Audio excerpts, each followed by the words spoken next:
An angry Barack Obama toughens his rhetoric as he faces questions about whether he's doing enough to address the oil spill worsening crisis. But isn't he using this crisis for political gains? This is Inside Story.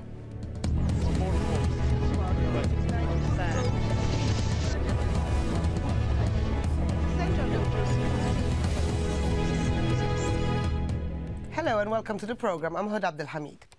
U.S. President Barack Obama vowed to make BP pay for what he called its recklessness.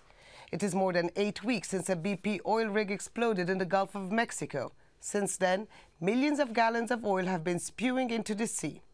Obama said BP will have to bear the brunt for the massive damage it has caused to the environment, people and businesses.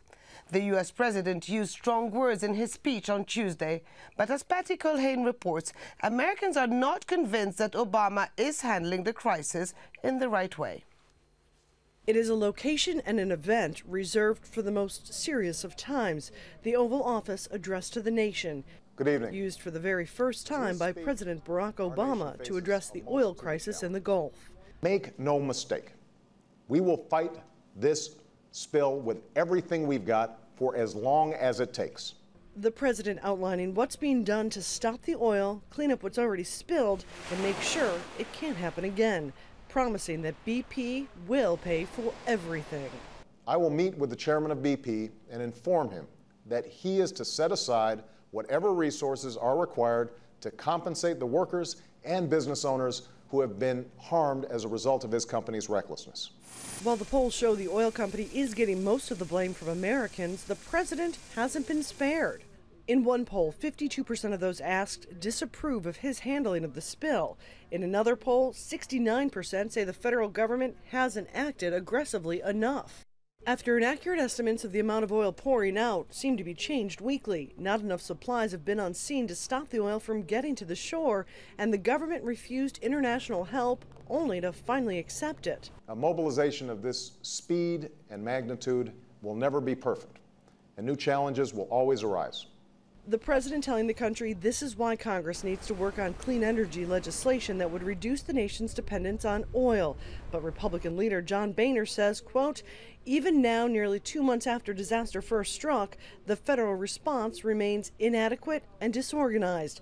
President Obama should not exploit this crisis to impose a job-killing national energy tax on struggling families and small businesses.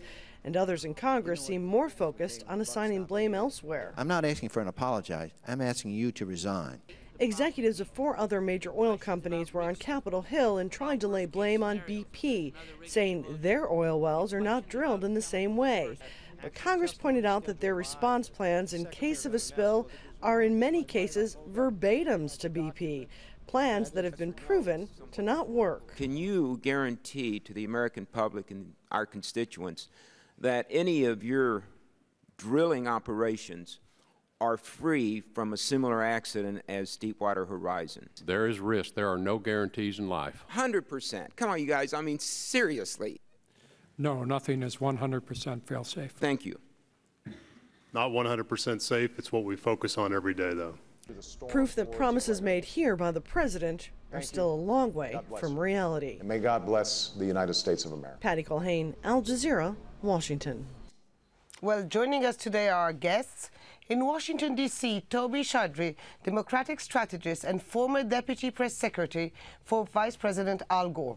Also in Washington, D.C., Kate Shepard, an environmental reporter and blogger who's been following the oil spill very closely. In Chicago, Mark Garino, journalist at the Christian Science Monitor. Well, welcome to the show.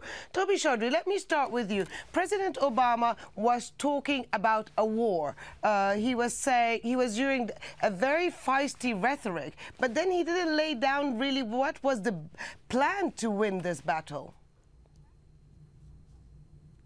Well, what the president did very well last night is he laid out 3 things very clearly. Number one, he said that we are going to respond quickly, and he outlined his battle plan for how we're going to respond to really plug the hole and make sure that there's a recovery in process. Number two, he outlined what we're going to do to make sure that folks who are economically hurt by this disaster are taken care of, and he's laid a lot of that blame on the claims process that BP is moving out. And third, he really outlined a new direction for where America's energy future needs to go. But let's look at the context on this for 1 second. What this disaster has really shown us all is the fouling of American government that we've seen happen, that the administration inherits, right? The conservative policies that made America more dependent on foreign oil, between Dick Cheney's commissions and the drill baby drill policies of the last administration, and this general sort of disdain for regulation and the curbing of enforcement that has actually even forced the American government to rely on the one company that's out there that's created this disaster to help in the response. All of this kind of shows that as the days become weeks and weeks become months in this disaster, that it shows the government as hapless when really our hands have been tied by years of conservative policies that have made this worse. Well, yeah, you say conservative policies, but on March 31st, only 20 days before the disaster, President Obama himself says, it turns out, by the way, that oil rigs today generally don't cause spills. So is that also a sentence he might regret having said?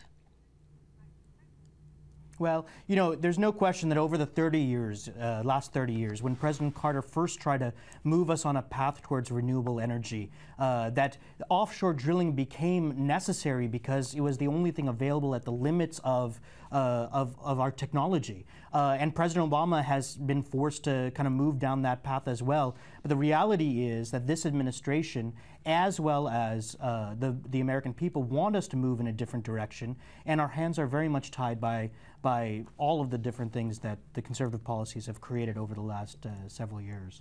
Okay, Kate Shepard, in your latest blog, however, you say that the speech was disappointing. Well, I think it was. What it was really missing was specifics. I mean, he did talk in general terms about, you know, this battle plan, but there are things he could have been really specific on. Number one, he could have talked about how much money he thinks BP should put into this special escrow account that would be independently administrated.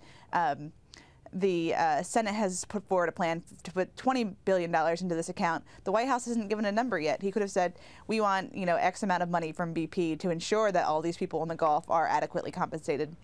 He also could have talked about the oil spill liability cap. This is an issue. Congress was out in front of this as well. They first said, let's raise it to $10 billion, and then they said, well, let's just take it away altogether. The administration could have been a lot more forward about that. They should have said, we want to make sure that in the future, and not just now, that these oil companies are on the hook when they do cause a disaster like this. I was really disappointed by the lack of specifics there, but I was also disappointed by the lack of specifics on energy policy in general. He talked about, you know, the need for solar power, the need for wind, moving toward these future things, but he didn't really give any specific directives to Congress. And as we know, the reason we don't have these energy reforms so far is because the Senate has stalled on them. The Senate's really in need of adult supervision here, and this was Obama's opportunity to provide that last night, and he just didn't. Okay, Mark Garino, you've been covering this story since the very beginning. You've been to the Gulf of Mexico several times. Do you think that the people living there, the people whose lives been affected by this spill, have actually heard from the president what they wanted to hear?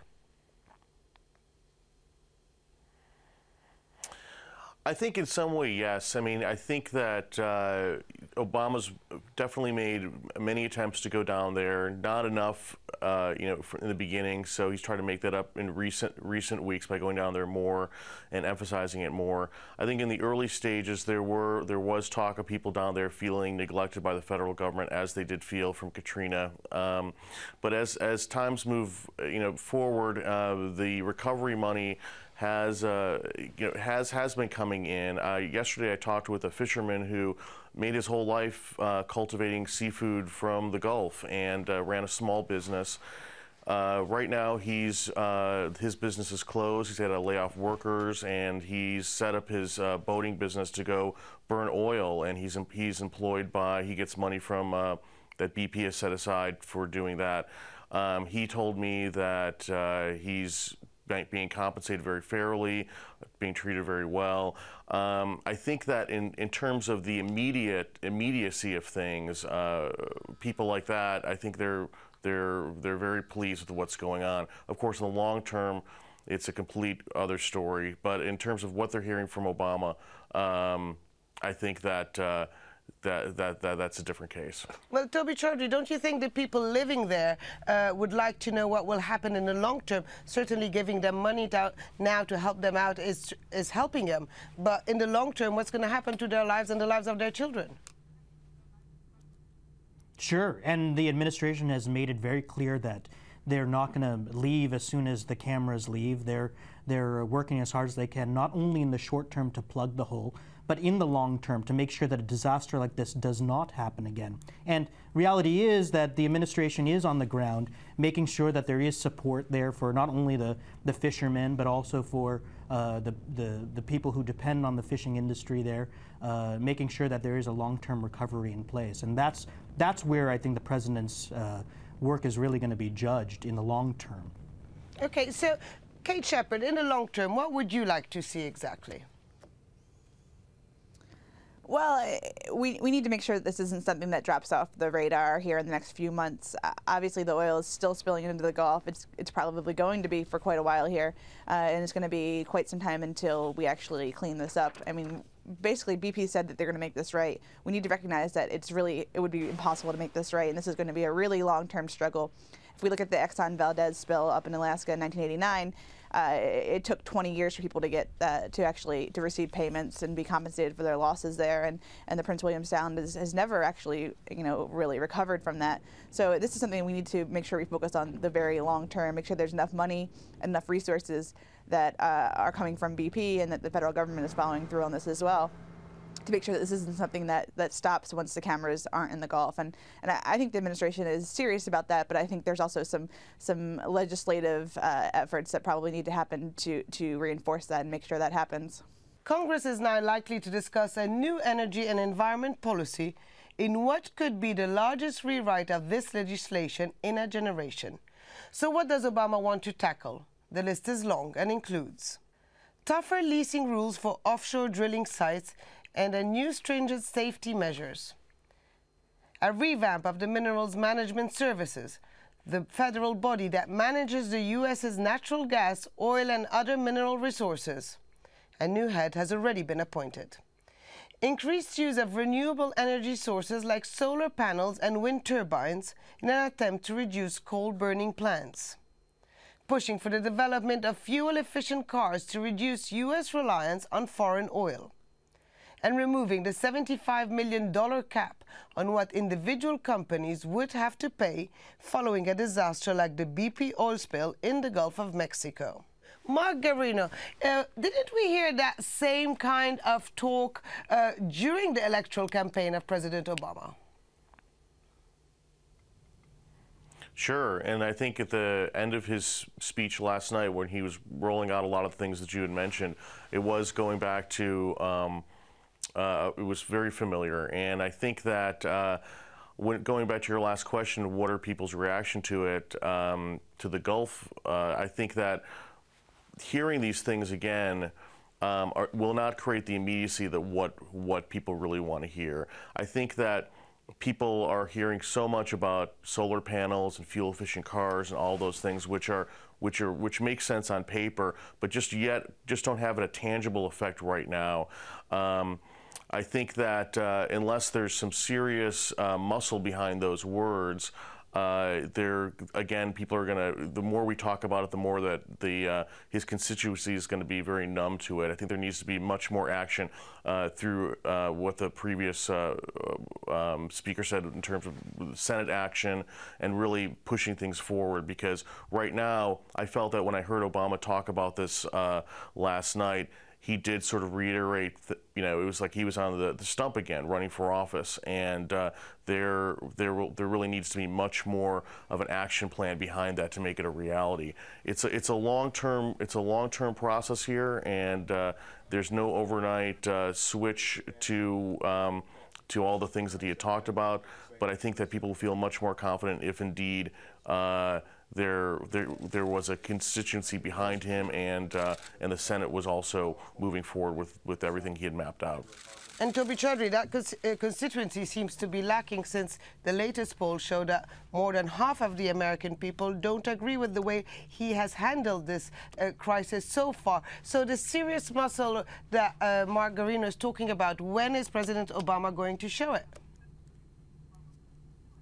Well, I think he is showing it. I don't think that he maybe hasn't been doing it in front of the cameras, but he's been doing everything he can to figure out how to plug this hole and to get and hold BP accountable.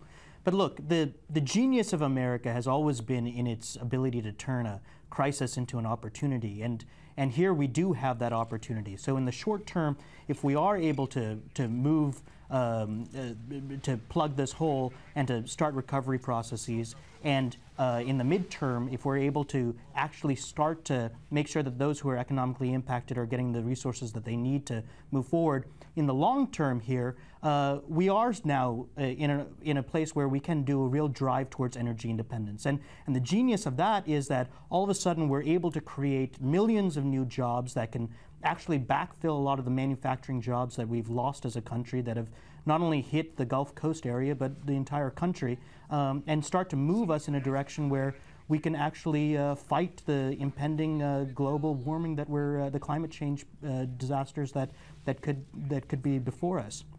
Again, if we're not able to do, as Obama says, move government in the right direction here, there will be other disasters like this that we will be unprepared to deal with. Well, Kate Shepard, we've been saying that we've heard all this talk before. We've now been hearing about the promises that are going to be being made these days for the long term. But on a realistic level, what needs to be done immediately, and what needs a really good planning for the future? Well, I mean, what the administration needs to do immediately is really put that pressure on the Senate to act. They're the major factor here. There's discussion right now of some manner of energy package, whether that includes a cap on carbon dioxide. That remains to be seen, but this seems like it'll be an energy package that both expands access to alternatives to oil, renewable energy, wind, solar, electric cars, as well as some oil spill specific legislation, taking away tax subsidies for oil companies, improving regulations on offshore drilling, raising that liability cap. Those are all things that need to happen soon. It seems like this is something that might be brought up now in July in the Senate. So there really needs to be a both public and private pressure here on the Senate to act. This is one thing I think Obama could have done last night, which is, call on the American people to push their members of Congress to act. He comes from a background as a community organizer. I think he could have done more to call on the American people and get them involved in this as well. I mean, we forget that the whole problem here is that a few years ago, the American public was out there yelling, drill, baby, drill, and was very pro-offshore drilling. Obviously, the opinion on that has turned, and he really needs to encourage people to both push their members of Congress and change their own habits as well. But Kate Shepard, just to be devil's advocate there a minute, in the wake of such a huge disaster, is there anything that anyone really could have done to get over it, to solve the crisis quicker, or to change the things as they now stand?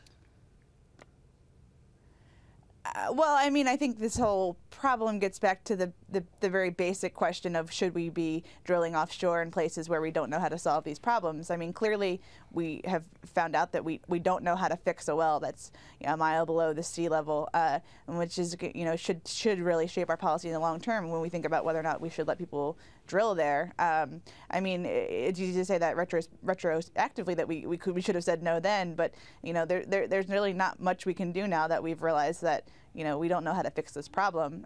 And I mean, there's other questions about, well, whether we could be doing a better job of containment and cleanup, and why the oil industry and the federal government didn't invest more money in planning for this kind of event. But it's not anything we can really retroactively go back and change now. Okay, well, Mark Garino, President Obama is due to meet with the BP officials on Tuesday morning. What do you think the conversation is going to be like? It's his first face-to-face meeting with those officials. I imagine it's going to be a very tense meeting, number one. because the president's been really stepped up his rhetoric in terms of criticizing the heads of BP and what they were responsible for. And on the other side, BP's really, in a way, has not shown, at least to the American people, no leadership in terms of backing up their words. The chief executive has made several flubs in the press, and in terms of not showing that he's cared enough for what's going down there. So it's going to be a very tense meeting. The central to the meeting will be about Obama has talked about wanting to take the annual dividends that BP is earning this year and creating an escrow account, some kind of account that's like an escrow account that sets aside money for recovery efforts and all the people affected down there in the Gulf.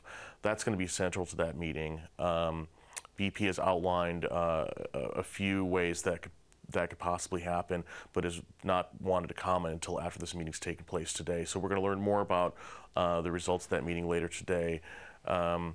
And I imagine that, I was really surprised to learn that there has yet to be a face-to-face meeting between these two parties. We're 2 months into this, or about 2 months into this disaster. So I imagine that the meeting today will be the first of several meetings going down the line between these two parties, which hopefully will create much more of a dialogue, because right now the way it's being played in the U.S. and also overseas is very contentious face-off between these two parties who haven't really yet sat down at a table and mapped everything out. Okay, and Toby Chaudhry, my last question is for you. I mean, if it took so long for the president to meet a BP official, isn't that a case that he actually didn't foresee how overwhelming this crisis was going to unfold? And isn't it now him trying to catch up specifically ahead of the congressional elections, which are set for next autumn? Well, the president has been trying to catch up since he came into office because of all the problems that he inherited. Literally here with BP, for example, you have a company that was literally in bed with the previous administration, that in a way that emboldened them to cut many corners and to take many risks. This meeting and this entire disaster has really raised the bar on the need to enforce regulations, and that's part of what President Obama is going to be doing in his meetings with BP, is holding them accountable, holding an industry accountable, and making up for years of lost time in this front from the American government side. Well, I'm sure it's a subject we'll be talking about in the coming days, but for today we have reached the end of the show. Thank you so much for joining us, Toby Chaudhry and Kate Shepard in Washington, D.C., and Mark Garino in Chicago. And thank you so much for joining us here on this edition of Inside Story. We welcome your comments and suggestions. Please email them to us at insidestory@aljazeera.net. Goodbye for now.